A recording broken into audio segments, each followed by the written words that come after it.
नमस्कार. मालिकेच्या आजच्या भागामध्ये आपल्याला पाहायला मिळणार आहे की इकडे आकाश आणि भूमी यांची लग्नानंतरची पहिली रात्र आहे. दोघंही खूप खुश आहेत आणि भूमीच्या जवळ आकाश येत आहे आणि तेवढ्यात पुन्हा दरवाजा वाजलेला असतो. तर दरवाजा वाजल्यानंतर इकडे आपल्याला पाहायला मिळतं की नक्की कोण आलंय हे पाहण्यासाठी आकाश आणि भूमी दरवाजाकडे जातात. तर तिथं आलेली असते रागिनी. रागिनी आलेली पाहून आकाश म्हणतो, आत्या तू? तेव्हा रागिनी म्हणते, माफ करा, मी तुम्हाला डिस्टर्ब केलं नाही ना, कारण आजच्या सगळ्या पूजा ह्या भूमीनेच केल्या होत्या ना. तर आपल्याकडे घरी शेजारती करायची असते आणि मग मला वाटतं ती आरती पण आता भूमीनेच केली पाहिजे, असं रागिनी बोलू लागते. त्यानंतर आपल्याला पाहायला मिळतं रागिनी असं म्हणते तेव्हा भूमी म्हणते, ठीक आहे आत्या, आलेच मी, असं म्हणत भूमी आता शेजारती करण्यासाठी जाणार असते. त्यानंतर इकडे आपल्याला पाहायला मिळतं की रागिनीने सगळा डाव रचून ठेवलेला असतो. भूमी तिथं आली की भूमीला तिथे बरोबर काय दिसलं पाहिजे, नक्की भूमीने काय केलं पाहिजे, हे सगळं प्लॅनिंग तिने केलेलं असतं. कारण गुरुजींकडून तर काही झालं नाही आहे, पण आता यांना एकत्र येऊ द्यायचा नाही असा डाव रागिनीने रचलेला असतो. आणि मग भूमी तिथं म्हणते, इथे अशा पोत्या कोणी ठेवलेल्या आहेत, असं म्हणत ते उचलते आणि त्याच्या खाली फोटोचा अल्बम असतो. आणि फोटोचा अल्बम पण अशा पद्धतीनं असतो की तिथे आकाशचे फोटो असं तो ओपन करून ठेवलेला असतो. ते आकाशचे फोटो पाहून भूमी म्हणते, हे काय आहे, नक्की मला कळतच नाही आहे. आणि रागिनी तेल आणायला गेल्याचं नाटक केलेलं असतं. तोपर्यंत ते भूमीने फोटो पाहिलेले असतात आणि भूमी ही बेशुद्ध पडलेली असते.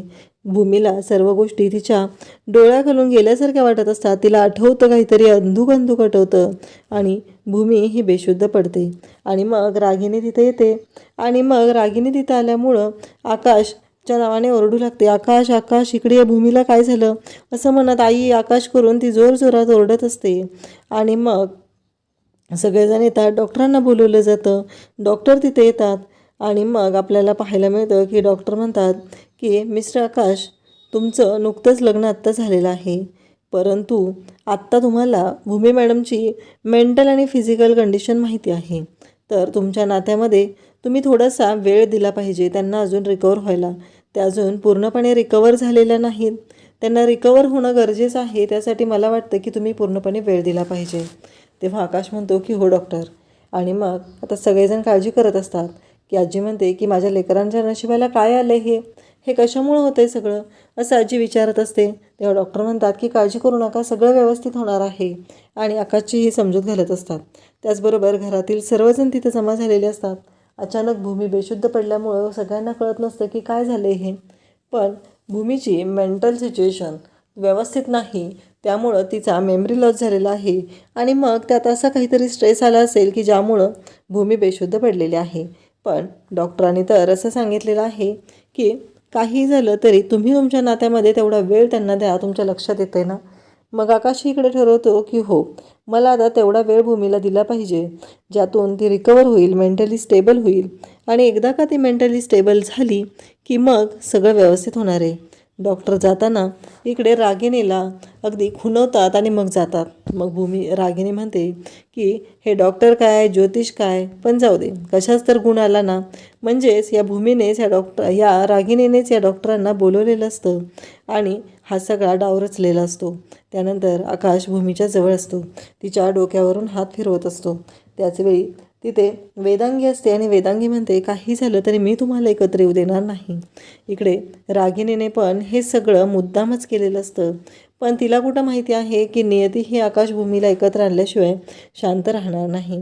तर भूमी जागी होते. आकाश विचारतो, काय झालं नक्की. त्यावेळेस भूमी सांगू लागते की मला एक कळत नाही आहे, मी तिथं खाली आरती करण्यासाठी गेले आणि काही फोटो मला दिसले, म्हणजेच ज्याच्यामध्ये तू वेगळाच होता. आणि तिला स्ट्रेस येऊ लागतो. तेव्हा आकाश म्हणतो की ठीक आहे. त्यानंतर भूमी म्हणते, आकाश प्लीज मला माफ कर, मला कळतच नाही आहे की हे सगळं काय झालेलं आहे ते. कारण काही झालं तरी मी याच गोष्टीचा विचार करते की हे कशामुळे झालं, आज मला अचानक असं काय झालं, हा विचार इकडे भूमी करत असते. त्यानंतर आकाश भूमीला घेऊन फिरायला बाहेर जातो, जिथे ते आकाश लहान असल्याचं त्याला जाणवत होतं. भूमीचं लग्नाच्या आधीची गोष्ट. त्यावेळेस इकडे आकाश आणि भूमी तिथे येऊन दूध पिलेले असतात. भूमीने आकाशला दूध दिलेलं असतं तिथे. चॉकलेट मिल्क त्याला जे आवडतं ते त्या दुकानदाराकडून घेऊन दिलेलं असतं. तेव्हा तो म्हणतो की साहेब तुम्ही, खरंच मला वाटलंच नव्हतं, असं तो बोलत असतो. आणि मग आकाश म्हणतो हो ना तुम्ही इथे पण. तेव्हा तो सांगतो की हो माझी इथे पण टपरी आहे ना चहाची, तर मी इथेही असतो. तेव्हा आकाश त्यांच्याशी बोलत असतं. पण भूमीला काही कळत नसतं की हे सगळं काय बोललं जातं आहे, कारण भूमीसाठी ह्या सर्व गोष्टी नवीन असतात. त्यानंतर आपल्याला पाहायला मिळतं की भूमी म्हणते पण तू कसं ओळखतो. तेव्हा आकाश काहीच बोलत नाही. आकाश सरळ म्हणतो की काही नाही गं, असंच, म्हणून तो विषय सोडून देतो. त्यानंतर ते काका म्हणतात तेव्हाच मला कळलं होतं की या मुलामध्ये काहीतरी चमक आहे आणि आज मला ती दिसते. म्हणजे त्यावेळेस आकाश मेंटली स्टेबल नव्हता, त्याला त्रास होत होता. ह्या गोष्टी त्यांनाही माहिती होत्या. तरी पण त्या काकांनी तेव्हाच त्यांना वाटलेलं होतं की आकाश हा साधा नाही, तर तो एक स्पार्क असलेला व्यक्ती आहे, हे त्यांच्याही लक्षात आलेलं होतं. त्यानंतर आपल्याला पाहायला मिळतं की आकाश आणि भूमी बोलत असतात. तिथे चॉकलेट मिल्क घेतलेलं असतं आणि भूमी आणि आकाश चॉकलेट मिल्क घेतात. त्याचवेळी तिथे पावसाला सुरुवात होते. पाऊस यायला लागलेला असतो. आकाश त्यांच्याकडून चॉकलेट मिल्क घेतो आणि भूमीला घेऊन गाडीकडे जातो. भूमीला फक्त तो एवढंच सांगतो की तसं काही नाही आहे, तू काही वेगळा विचार करू नकोस, कारण काहीही झालं तरी तुला माहिती आहे ना, काही असेल, असं म्हणत आकाश सोडून देतो. दोघंजण येतात, भिजलेले असतात. मग भूमी आकाशचं तोंड तिच्या पदराने पुसते. त्याला असं त्याचं तोंड ओलं झालेलं असतो. त्याचा चेहरा जो असतो तो भूमीही पदराने पुसते. आणि त्याचबरोबर आकाश आणि भूमी मग आता गाडीत बसलेले असतात. चॉकलेट मिल्क आणलेलं असतं आणि आकाशने चॉकलेट मिल्कचा एकच ग्लास घेतलेला असतो आणि ज्यामध्ये आकाश आणि भूमी एकत्र ते ग्लासातलं चॉकलेट मिल्क पिऊ लागतात. त्यावेळेस इकडे आपल्याला पाहायला मिळतं की आकाश आणि भूमी भलतेच रोमॅन्टिक झालेले असतात. आकाश हा भूमीच्या जवळ आलेला असतो आणि भूमी ही आकाशकडे एकटक पाहत असते. ते दोघं आणि तेवढ्यातच वीज कडाडते आणि त्या क्षणी भूमी आकाशला कडकडून मिठी मारते आणि ते दोघंजण एकमेकांच्या मिठीत असतात. भूमी एकदम घाबरलेली असते, कारण वीज कडाडल्यामुळं तिला आकाशच्या मिठीत ती गेलेली असते. त्यानंतर आपल्याला पाहायला मिळतं आकाश आणि भूमी एकमेकांकडे पुन्हा पाहू लागलेले आहेत आणि त्यांच्या नात्याला ही जी सुरुवात होत आहे. रागिणीने कितीही थांबवण्याचा प्रयत्न केला तरी आकाश भूमीचं नातं हे कोणीच थांबवू शकत नाही, हे आता सगळ्यांच्याच समोर आलेलं आहे. आणि भूमी आकाश त्यांची रोमॅन्टिक डेट ही आता फायनली झालेली असते. त्यांना कितीही वाटत असलं, रागिणीला कितीही वाटत असलं, पण भूमी आकाशची रोमॅन्टिक डेट होण्यापासून कोणीही थांबवू शकलेलं नसतं. आकाश आणि भूमी एकमेकांच्या नजरेत पाहत असतात आणि ते एकमेकांच्या जवळ आलेले असतात. त्यानंतर आपल्याला पाहायला मिळतं की दुसऱ्या दिवशी सकाळी भूमी उठून किचनमध्ये आलेली असते. ती नाश्ता बनवत असते, तर तिथे मानसी असते. मानसी म्हणते काय गं भूमीताई, काय झालं नक्की, मला कळतच नाही आहे, भाऊजींनी तुला एवढ्या लवकर सोडलं कसं, आणि तुम्ही दोघं नक्की काय, असं ती चिडवत असते. तेव्हा भूमी म्हणते काय गं तुझं हे चाललेलं आहे, तुला माहिती आहे ना. पण इकडे मानसी मात्र ऐकायला तयार नसते. मानसीचं असं म्हणणं असतं की भूमीताई मला एक कळत नाही आहे, भाऊजींनी कसं सोडलं सांग ना. आज भाऊजींना वाटलं नाही का तुझा चेहरा त्यांनी पाहिला पाहिजे, मग तू इथं कशी काय आलेली आहेस, असं ती भूमीला म्हणत असते. तेव्हा भूमी म्हणते जरा जास्तच चावट झाली सा मानसी तू, असं म्हणत विषय टाळू लागते. त्यानंतर आपल्याला पाहायला मिळतं की इकडे मानसी म्हणत असते भाऊजींना तुझा चेहरा पाहायचा असेल ना उठल्या उठल्या, आणि तू इकडं आहे.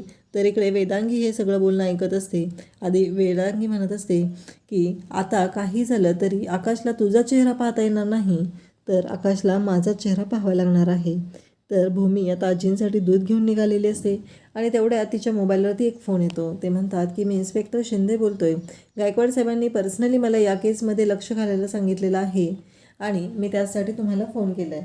तर तुम्हाला हवालदार भोसलेंचा फोन आलेला ना, राजाराम यांना काहीतरी त्या गोष्टीबद्दल आठवत आहे आणि त्यांना ते तुमच्याकडेच सांगायचं आहे. तेव्हा भूमी म्हणते नाही आला मला त्यांचा कॉल. तेव्हा इकडे ते म्हणतात की ठीक आहे, तुम्ही लवकरात लवकर येऊन राजाराम यांना भेटा आणि मग तुम्हाला क्लिअर होईल की नक्की त्यांच्या बाबतीत काय झालेलं आहे. भूमी म्हणते हो नक्की. पण भूमीच्या डोक्यात इकडे विचार येऊ लागतो की माझ्या मोबाईलवरती भोसलेंचा फोन आलेला असा कोणता नंबरही नाही, मग मला कॉल कधी आला होता, माझा कॉल कुणी रिसीव केला आहे, असा प्रश्न भूमीला पडलेला असतो. आणि भूमी दूध घेऊन निघालेली असते. ती म्हणते की आजच मला आकाशला घेऊन राजा काकांना भेटायला गेलं पाहिजे. तर उद्याच्या भागामध्ये आपल्याला पाहायला मिळतं आकाश उठलेला असतो आणि इकडे भूमी किचनमध्ये आहे, ती त्याच्याजवळ नाही. म्हणून आकाशने भूमीला व्हिडिओ कॉल केलेला असतो आणि त्यानंतर भूमीचा चेहरा त्याने व्हिडिओ कॉलवरती पाहिलेला असतो. तर भूमी इकडे खुश होते. आकाश म्हणतो की मला वाटते की तू आत्ताच्या आत्ता रूममध्ये इकडे आलं पाहिजे, असं तो भूमीला बोलत असतो. भूमी आणि आकाश दोघंजण व्हिडिओ कॉलवरती बोलतात. त्यानंतर आपल्याला पाहायला मिळतं की रागिनी आता ऑफिसला गेलेली असते आणि तिचं एक महत्त्वाची मीटिंग चालू असते. तेव्हा रागिनी तिथं म्हणते की आता आपलं पेपरवर्क तर डन झालेलं आहे, मग आता सगळ्या सह्या तर झाल्या पाहिजे तिथं. आणि रागिनी सह्या करायला घेत असते तेवढ्यात आकाश तिथे येतो आणि दरवाजा नॉक करतो. तेव्हा सगळेजण म्हणतात की खरंच ते जे आलेले क्लायंट आहेत ते म्हणतात की खूप दिवस आम्ही या गोष्टीची वाट पाहिलेली आहे. शेवटी कंपनीचे खरे मालक आलेले आहेत आणि ते आता त्यांच्या मालकाच्या खुर्चीत बसणार आहेत. रागिनीला ती लोकं सांगू लागतात की तुम्ही उठा आता, कसं आहे कंपनीचे खरे मालक आलेत आणि तेच या खुर्चीत बसतील, त्यांना बसू द्यायचं आणि त्या सह्या करतील, असं सांगितलं जात असतं. त्यामुळं रागिनीला खूप राग येतो आणि रागिनी त्या मालकाच्या खुर्चीत बसलेली असते. त्या खुर्चीवरून क्लायंटनीच रागिनीला उठायला सांगितल्यामुळं एवढं मोठं डील क्रॅक करायचं असेल तर आपल्याला हे ऐकून घ्यावं लागेल, असं रागिनीच्या लक्षात येतं आणि रागिनी त्या खुर्चीवरून उठते, कारण तिच्याकडे आता तिथून उठण्याशिवाय काहीही पर्याय नसतो. तर आकाश तिथं आलेला असतो आणि फायनली आकाशच हा कंपनीचा मालक आहे. रागिनीने कितीही छक्के पंजे केले, कितीही पॉवरबॅटने केली तरी त्याचा काही उपयोग होणार नाही. इकडे भूमी आकाशला जेवायला वाढत असते. भूमी म्हणत असते की अरे आकाश, तुला वाढते ना मी, तुझं पोट भरलं नाही आहे ना? तेव्हा आकाश म्हणतो की नाही.